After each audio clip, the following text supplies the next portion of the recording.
Magandang balita kabayan, isa na namang kasaysayan ng naitala ng ating Pangulong Bongbong Marcos sa kanyang pangunguna sa pagbubukas ng 350 hektaryang Kabaruan Solar Power Farm Irrigation Project sa Quirino, Isabela. Isa ito sa pinakamalaki sa buong bansa at mapapakinabangan ng 237 na magsasaka sa Region 2. Sa inauguration, tiniyak ni PBBM na magdadagdagan pa ang 82 solar-powered farm irrigation projects na natapos noong 2023 para sa mas murang produksyon ng pagkain at higit sa ani at kita para sa mga magsasaka.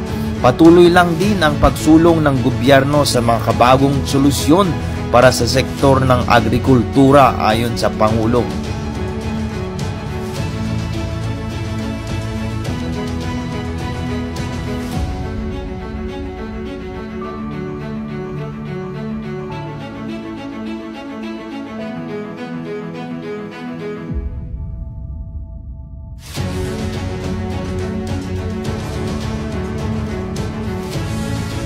At yan kabayan, grabe talaga ang pagsusumikap ng ating Pangulo para mayangat ang ating ekonomiya at sana suportahan natin sa lahat ng kanyang mabubuting panukala para sa ating bansa.